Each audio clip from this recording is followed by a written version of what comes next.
Cherie Caldwell is the former head of diversity, equity, and inclusion for a tech firm and the former region vice president of human resources for a major media company. In that role, she led HR for a $5 billion revenue business that spanned 7 states and over 100 locations and a workforce of 5,600 employees. She was laid off in 2023, and instead of returning to becoming another corporate VP, she decided to walk away from her corporate role and finally let go of her corporate identity. She decided to return to being an entrepreneur, but this time she redefined herself as an entrepreneur and relaunched a business that is better aligned with who she is today. Cherie is a diversity thought leader, and after being introduced to the adult chair model, she is now a certified adult chair coach. Keep listening to the Age Has No Limit podcast to hear how this math whiz took an unlikely path to HR. She'll break down how she perceives her HR challenges as a complex math equation, and you'll hear for yourself why her clients believe she helps them find the root cause of their pain, and importantly, she helps them find a way through it. Keep listening till the end of the show, where she turns the tables and actually interviews me. You'll enjoy learning about Cherie, and of course, you'll enjoy this episode. She is yet another example that indeed, age has no limit. It's the Age Has No Limit podcast. We're here to show and prove that your age shouldn't prevent you from designing and living the life you want. I'm your host, Patrice Davis. Let's get started. Welcome back to the Age Has No Limit podcast. I am joined by the lovely Cherie Caldwell, and I'm looking forward to learning more about her, and I'm sure you guys will love to hear more about Cherie as well. So Cherie, as I was preparing for this episode and learning as much as I could about you, one of the things that stood out the most was a testimonial left by a person named Trey. Yes. And Trey's actual quote was, and I want to make sure I take a look at it, was that you help them find the root cause of the pain. Yes. And that you help them find a way through it. I would love for you to please tell the audience, what you do and how you help people get to the root cause of the pain, and then, of course, help them work their way through it. Right. Well, first of all, I call myself a transformational leadership consultant and coach. So I'm all about the transformation, looking at the changes that people might need to make in their life, in their workplace, all of those things, right? And so specifically, I'm also a certified adult chair coach. And the adult chair is a model and a methodology for taking a look at things. And what I like about that and why I aligned with it is that it's also transformational. And it's really helping you sort through your limiting beliefs, your fears, and finding ways through them. And so going back to it, and part of the adult chair is learning the things that you understood as a child on your child chair, the adolescent chair, and then the adult chair is where you look at life and break it down into facts versus story. And then instead of reacting, you're choosing your response. So you're coming from a much more empowered place. And so part of the methodology is looking at why are you triggered and tracing that back to the source of it as a way of kind of uncovering like what's bothering you. When we're annoyed or triggered by something, there's some kind of belief inside that we need to let go of. Yeah. So that already, just in the 1 minute that she responded, I have questions. And the first question is, first of all, I've never heard of that methodology. Do you mind telling me what I don't want to use the word industry, like what is the basis? What is the theory, or what is it organizational psychology? What is I'd like to learn a little bit more about that. I would say the basis of it is psychology, and really Michelle Chalfant was a therapist who studied under all kinds of folks, and she kind of took, and chairs have been in other psychological models before, so she took a lot of different things that she had learned, Eastern and Western, and kind of shaped this as a way to kind of explain things. And so while she's a therapist, she developed a coaching program for us to leverage the model in terms of providing life coaching skills. So it's really fabulous. She has her own podcast called The Adult Chair, and I tripped over that.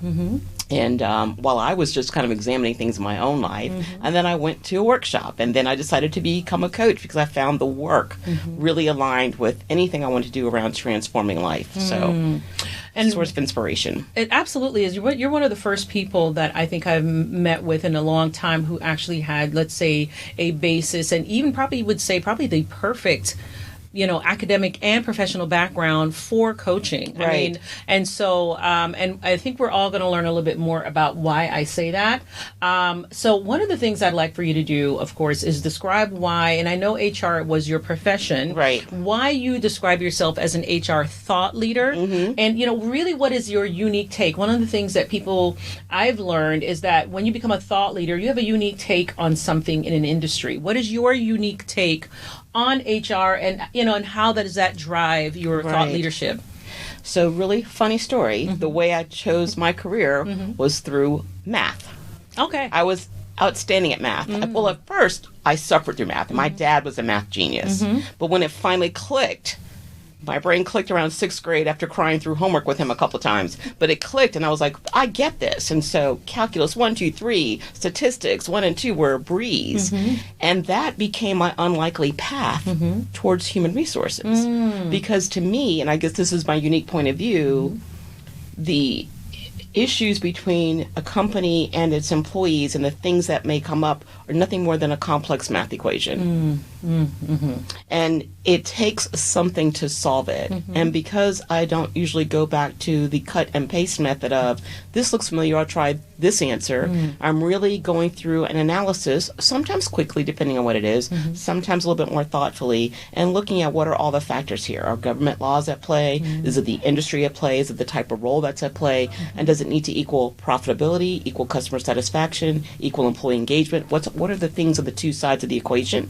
And then that's the way I come forward with it. And then I think that I've also worked in a variety of industries. So I've done hospitality, consumer products, durable goods products, retail, different things. And so I think that's given me unique perspectives when I come to new places to try those things out. I think that, that's a very unique approach to what one would think is a human-centered, phenomenon. But it doesn't mean, one of the things I've learned from other people who approach things from a math point of view is that just because it's human-centered doesn't mean that you can't apply math or apply logic or apply, an equation approach, so to speak. Right. And so that really is eye-opening. I really do appreciate you breaking that down. Which is also unique, though, is that I'm also very right-brained. Oh, okay.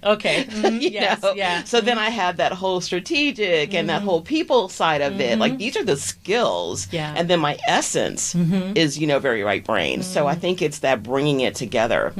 Yeah, that's fantastic. Thank you so much. So you've provided us some insight into just the very, the way that you help people, let's say, identify the pain and help them solve it. You provided some insight into your professional background. Tell me a little bit about Cherie, the woman. Yes. Where you're from. Yes. Do you have any siblings? And anything else you'd like to share? Yes. So I'm from Miami. I was born in Miami. Still have lots of people in Miami. I also had my dad's people, which were from Tennessee, near Nashville area, small town, Pulaski. But then I grew up in Columbia, Maryland. And Columbia, Maryland was a city that was planned community. Everybody was from someplace else.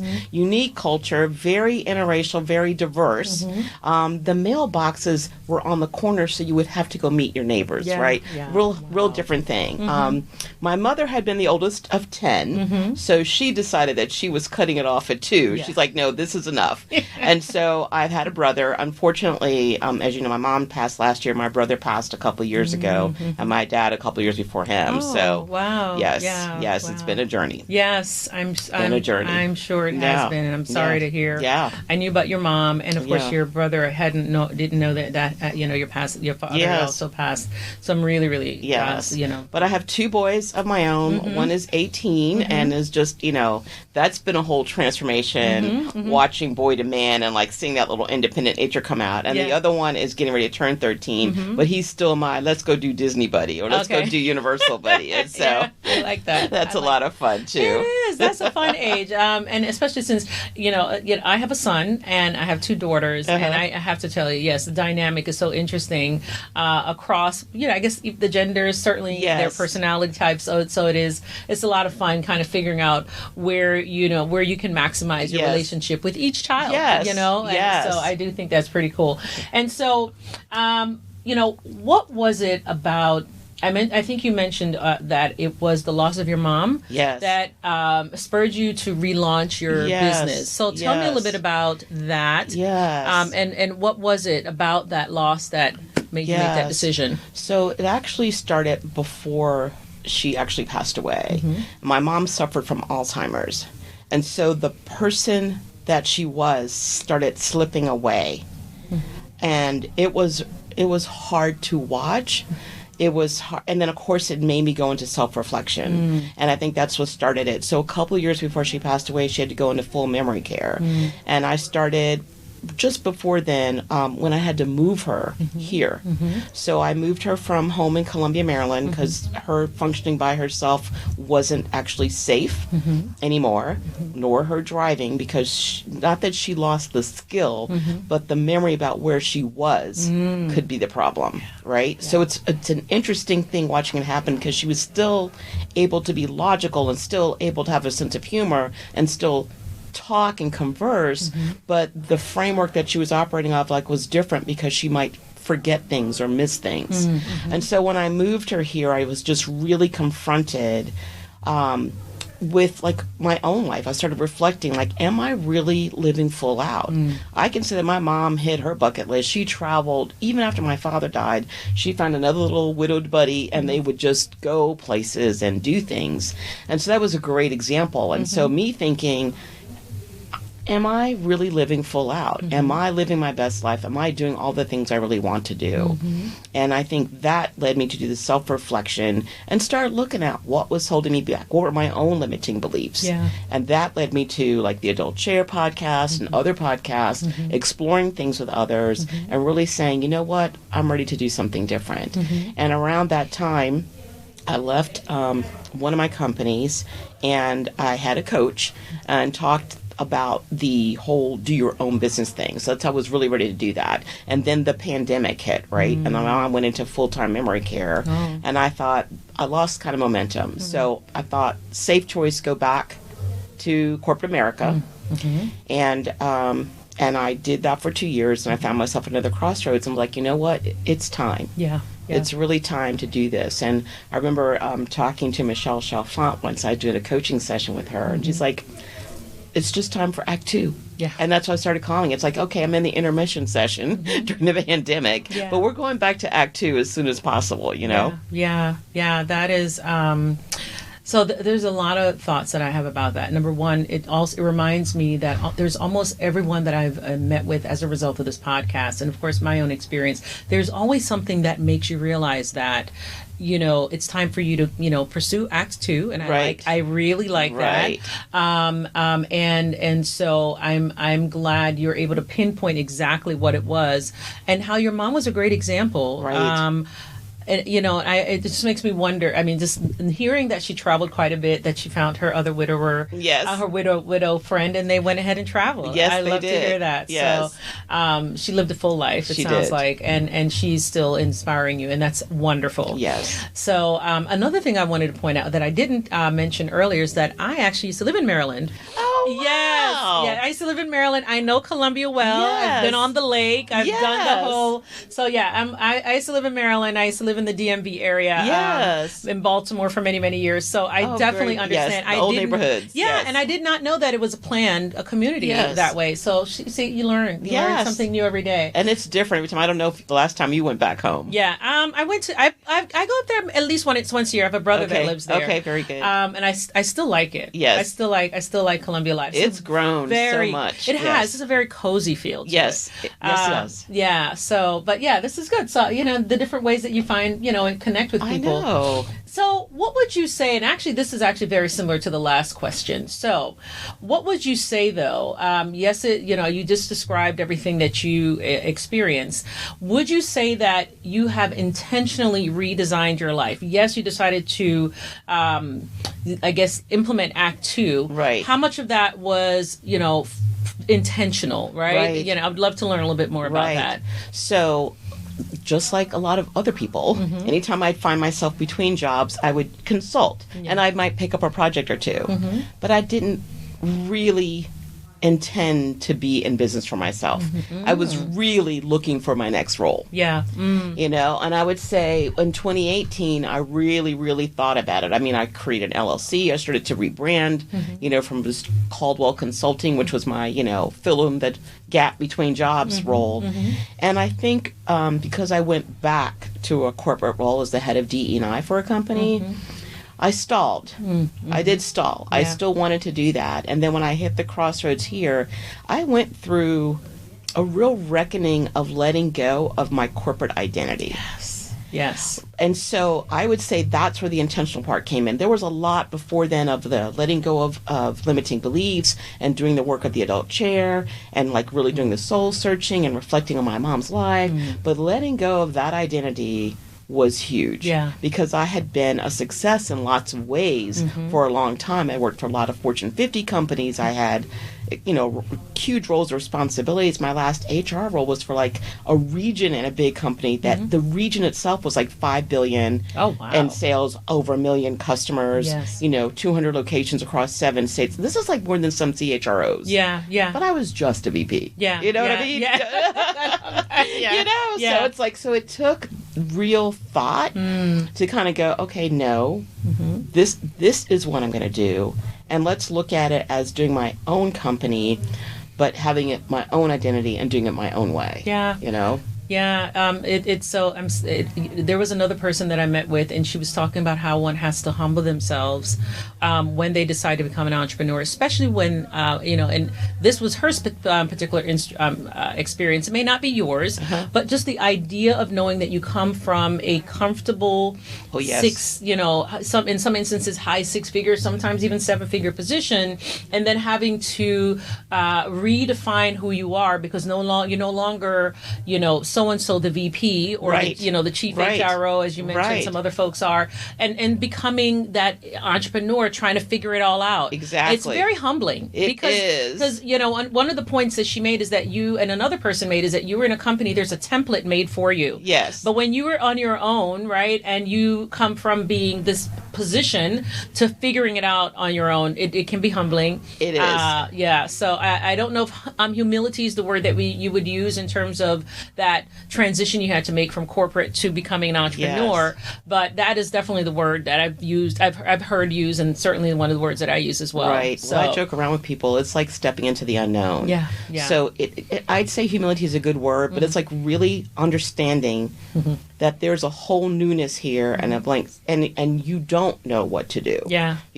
Every skill you have, like the skills I have, those are awesome. But knowing how to run a business and knowing how to do it for yourself and now having sales and business development and all those other things, it's a new thing. It is. It's a new thing. And then finding out what's your strengths. Yes. Right? That's the thing, finding out what you're competent, especially when you're highly competent. I consider myself highly competent. Am I, though, the best person that should be doing this thing? Right. And you're looking forward to that opportunity for you to actually shift it on to an employee or contractor or whatever that case may be. So those are part of, is this some of the learnings that at least I've personally experienced. So let's go back to the work that you do. Okay. Tell me about the 1 to 2 client experiences that, that made you say, you know what, I'm doing the right thing, I'm on the right path. Yes. I would love to hear about a couple of those. So I have a client, I'm going to try to be respectful so I don't divulge too much, who asked me to come work with their team. And there were 5 men and 1 woman on this team, and they had to work together to make decisions about running a business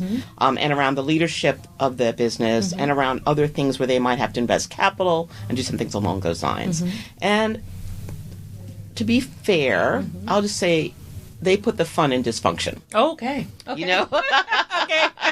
And so there was clearly some behaviors that needed to be addressed and called out. And it's also true that they were all 6 individually wonderful people. Yes. And so it was the dynamic that was really dysfunction, and how do we address that? Yeah. So I taught them some basic skills around having tough talks and understanding how to break out fact versus story. Oh, wow. Because sometimes something happens and we jump to, this is the way it is. Yeah. but that's only you. Yeah. You don't have the whole truth. Yeah. And so how to teach that phenomena to the group. And then we looked at their decision-making process. It's like everything does not need to be consensus. Let's decide what is and who has authority for the other stuff. So basically kind of a RACI model, looking at who's responsible, who needs to be, informed and all of that. So consulted. So that type of thing. And I felt really positive about the results I had with them. We called out some bad behavior without making people bad or wrong. Shame and guilt just don't do anything. Yeah, yeah. And I also find that true with the diversity work. Yes. And really help them to do something different, right? And so that felt really positive, helping that in. So what I'd like to touch on, and I'm so glad you provided that example, one of the things we talked about before we started recording was around DEI. Right. I would love to let you know your thoughts about DEI initiatives before they became a rigor. Is that the right way to say it? Yes. And then and I say that not to belittle, but just because I know that a lot of companies were putting lipstick on a pig. Right. And what your thoughts are about basically the attack on DEI. Right. And what your thoughts are about DEI now. And I'll even say DEIA, because I've heard people say, well, it's not just about diversity, equity, and inclusion, but then also A, which is accessibility. Right. So I would love to hear your thoughts about those three, let's say, time frames. Right. So I think there was the, post George Floyd, everybody wanting to participate and say or do something. And I think there was the check the box routine in some companies. There were still some companies who were doubling down, who were already invested, who wanted to make a difference. They were all about inclusive cultures. And you know who they were because they put themselves out there. And then they were very serious about that. And then I think there's been this little backlash that's been going on. And quite frankly, I think it's been going on for a little while, but there's been a denial. And this is why I say that shame and guilt have no place, right? Because first of all, if you're human and breathing, you have unconscious bias. Yeah. Everybody does. Yeah. And in our country, we have a whole lot of stuff because generational information has been passed down the same way. When you're born, you get a pink blanket or a blue blanket. You're told what to believe. You're told how to worship. You're told a lot of different things about how life is and what makes life work. And then you go to school. There's rules and things about how life is supposed to work. Yes. And then you understand laws. And then you watch TV. Yes. And you see movies. All of those things have an impact. And then you're carrying around things. So if we want to have dialogue, and this is where I come in, we need to do that without shaming and blaming and creating a safe space for everybody. Yes. And so I feel like the anti-woke movement, if you will, is just in a sense of denial because nobody wants to feel bad, doesn't want to feel shamed or blamed, and they forget that this work is actually working. Yeah. And so I think I read an article, I don't know if you saw it, and I wish I'll try to remember it later on for you, but there was a comment about DEI professionals can't be ones to shut down the voices at all, and they have to be open to some of the things. And I think that's coaching for some people. That's not all people, right? Yes. But I think it's like, how do we keep the dialogue going? And I feel like now there's research about psychological safety and inclusion making a huge difference around business results. That you get the best of people's mind share and their cognitive sharpness when they're in an environment where it's safe and they feel included, right? And they're not distracted by trying to find safety in their workplace. So to me, there's like, why wouldn't you want that?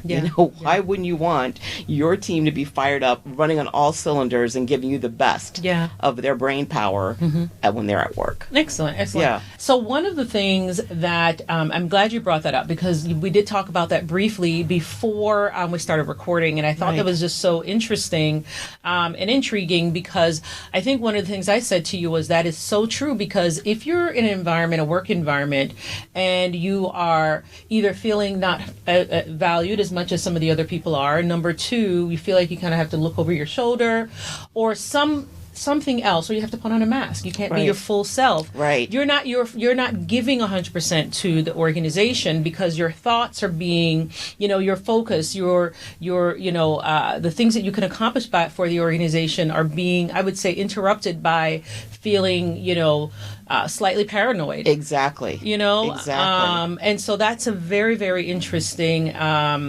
I don't know if it's a conclusion. And you said this is a theory that was... Well, there was some research done. Okay. And I read an article, again, so I don't do the research, but I certainly synthesize everything I hear and go, how do we leverage this to help people get the result they're looking for? And the article talked, and there were some researchers who did some work around this, and they talked about the social cognitive need to understand you're in a safe environment. Probably comes from caveman, cavewoman days where it was important to be in the tribe. So it isn't just about trying to hide from the saber-toothed tiger. It's making sure I don't get kicked out. And is everybody looking at me funny? Or are they with me? Or am I included? That same thing exists today. We do that in the workplace. Am I safe? Am I going to be heard? Is my opinion valued? Was I interrupted? Did someone talk over me? You know, all of the things that you know that maybe you weren't safe here. But if you don't have that concern, and you are free to let that part go because you know you're a part of the tribe, you feel secure, your mind can be very sharp and focused on the problem solving that needs to happen. And let's face it, in the workplace, we're going to spend most of our time solving problems, whether for the customers, whether for the business. All of those types of things need us to be at our best, to give our best, and to maybe get to the best answers. So that is, that makes a lot of sense. Again, just thinking about my experiences in the corporate world. And, you know, a lot of people talk about, you know, corporate as if it was like this bad experience. I do believe, I'm one of those people that believes that, yes, corporate does, you know, sometimes can force you depending on the work environment. Not all of us have people like Cherie at the helm of our human resources departments.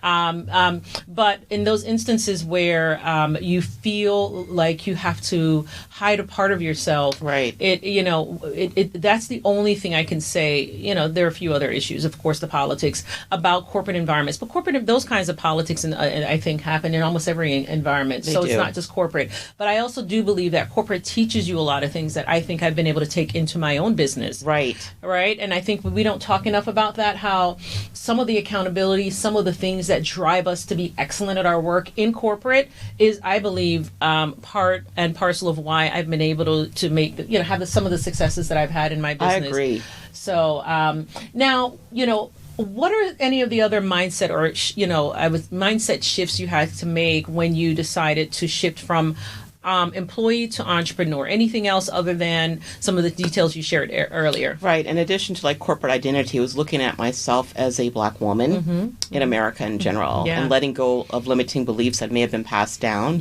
from generation, because that's the internalized work. And I think that has actually enabled me to help some of the other people that you saw the testimonials for, looking at what are the internalized racism, homophobia, gender issues that we might hold on to because they've been passed down and repeated. And I think that there's a lot of that we don't even recognize. I remember watching I think it was a TED Talk video, and I wish I could remember the consultant's name. She's a DEI professional, and she said that she got on a plane one time and there was a woman pilot. She's like, yay! She said, but the moment the plane had turbulence, she was like, I hope she can fly this thing. And she's like, and I know better. I know better, but my brain went there. And that is the work, is to find out what our own unconscious bias is, to kind of examine our own thinking. Some of it's internalized and some of it we project back out. And I think that's the work. That's the work of looking at yourself, understanding what my beliefs are, why do I believe that, and how do I shift that? You know? That reminds me of a flight that I took recently, and I know that's not the main point, but it reminds me of the thought I had. So I was on a flight, and the pilot was a woman, a very short woman, and I remember thinking to myself, yes, I know she has the capability, right? Yes. She wouldn't be in that position. She wouldn't be in charge of this huge, vehicle, plane, if she wasn't well trained. But I remember thinking to myself, I would not have thought that had there been a man. A taller man. Because now we're thinking height and all the things that we think about, quote unquote. I mean, it's just all these things. So that's an excellent point. But I'm ashamed. I have never really said that out loud. But that's the part when it happens, though. You go, wait a minute. Where is this belief sitting, and how do I let that go?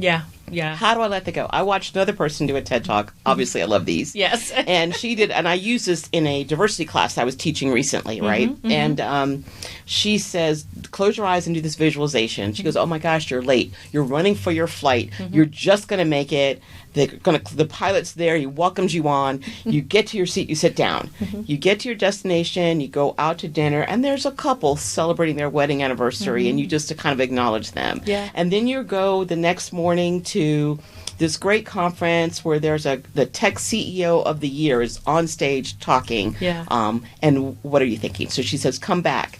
And she goes, okay, did you imagine that the pilot was black? Oh. Did you think, was your married couple 2 men that were celebrating their anniversary? And the tech CEO, was that a woman? Yeah. That's interesting. It was such a powerful exercise, and I love that video. And it was just, and it's the thing. It's like you don't know what you don't know till you stop and think sometimes, and then go, okay, where did that come from? And we, like I said, there's a socialization process that happens. So let's not make ourselves wrong about it. You know?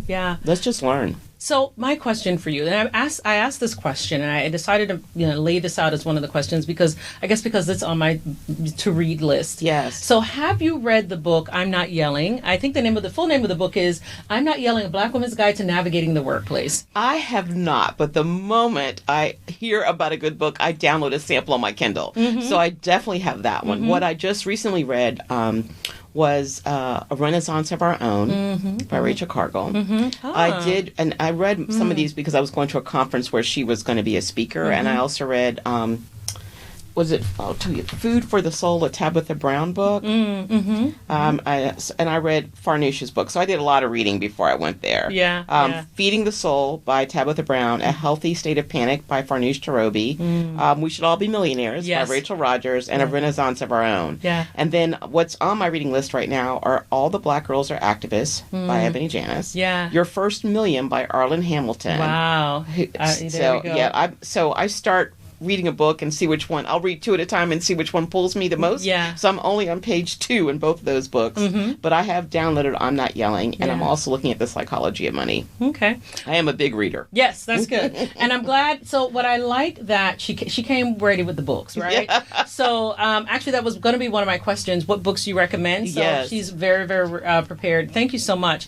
I'm looking forward to listening to this so I can actually record some of those. I met Arlen Hamilton last year at the conference that you mentioned. The first time that they actually had that conference. And Rachel Caldwell was there last year as well. And so, I hadn't thought to look into the books that she's written. So definitely looking forward to reading a few of those. Thank you so much for that. Now, as we approach the end of this podcast, I'd like to know what you think an Age Has No Limit life looks like. Oh my gosh. It's being unstoppable. I'm not thinking about retirement. I'm like, what is that? I want to have fun. One time, again, I said I'm a big reader. Don't ask me when, but years ago I read this book, and the guy was talking about your health and if you're strong at it, and how he knew of a club where there was these 80-year-olds that were skiing down the mountains racing. And I'm like, I like to go skiing with my kids, right? And so that's one of the things. I want to do that when I'm 80. I want to still be doing that. I want to still be, and I'm following my mom's footsteps, going around and hitting all the things on my bucket list as far as travel goes, right? I want to see the world. I've had advantages to see a lot of it, but it's a big world. There's so much more. So I really, really want to do that. But Age Has No Limits is just like playing full out. And that was the examination, right, that I did. Like, wait, am I living my best life? Or am I just kind of going through the motions? And that's a sad answer when you go, I'm going through the motions. So let me do something about that. Let me do something about that. So stepping into a business, doing something new. And then, of course, hitting all the things, as many of the things on her bucket list. So you mind telling us 1 or 2 of the places? Okay. Your top 2 destinations that are on your bucket list. So the first one is like more than one destination. So my youngest and I have an affinity for Disney. And so we love amusement parks, theme parks, haven't met a roller coaster we don't like. So we want to hit all the Disney parks in the world. So the first will be the Asian tour. We'll do Shanghai, Hong Kong, and Tokyo Tokyo, because if you're on that side of the world, you might as well just do them all at once. I know. I know.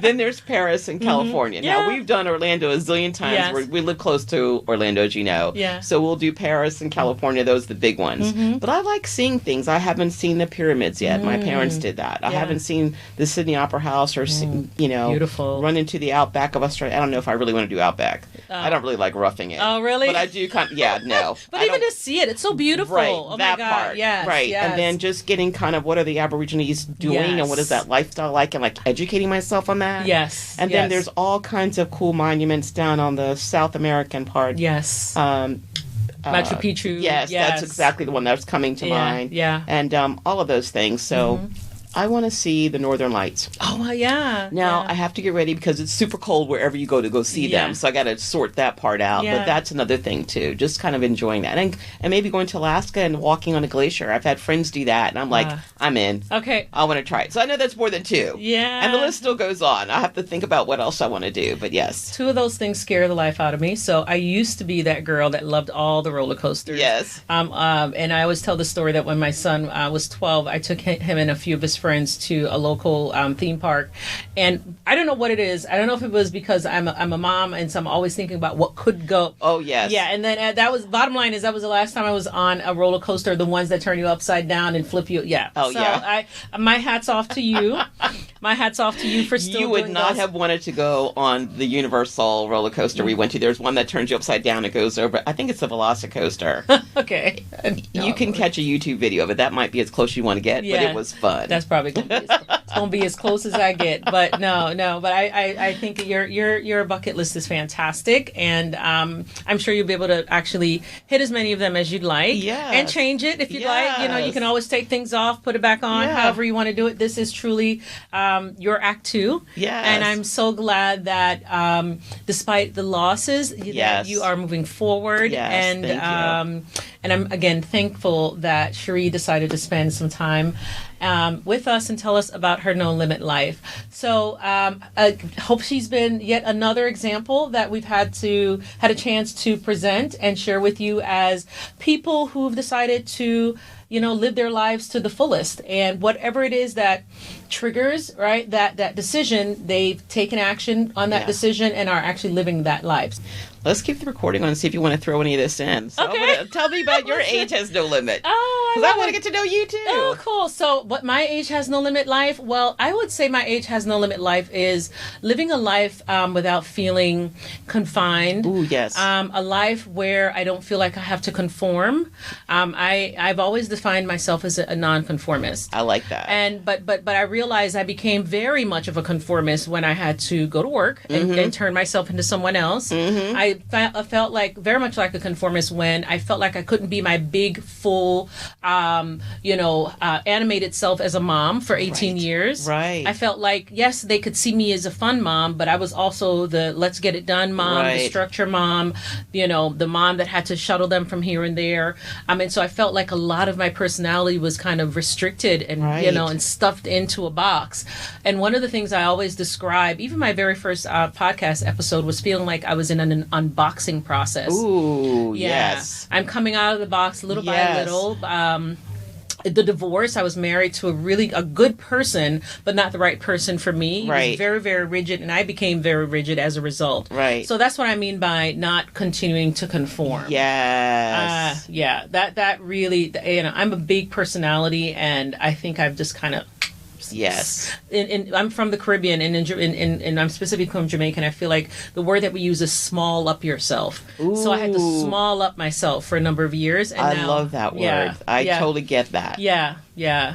So, and I think that is true of a lot of women. Yeah. And I think that's the journey. Yeah. To reverse that process. It is reversing that process is a journey, and travel is something I always say that if I'd known more about anthropology, I probably would have become an anthropologist. Oh, wow. I love culture that much. Yes. And so I travel to explore and kind of throw myself into a culture. I like that too. Yeah. So I love culture, and And so that's a part of my no limit life.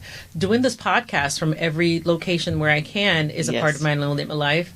And even making a part of the, integrating some business elements into that is something that I'm trying to do as well. Kind of merging some things that I've had on the bookshelf for a while with this podcast and making that come alive again as a result. Yeah, that's bringing it all to fruition. Yes. There you go. That's awesome. Yeah, so that's awesome. Yeah, that's me in a nutshell. So yeah. Oh, thank you. Thank you. This has been a lot of fun. Good. Thank you. Thanks again to Cherie, and thank you for listening. And as I always say, age has no limit.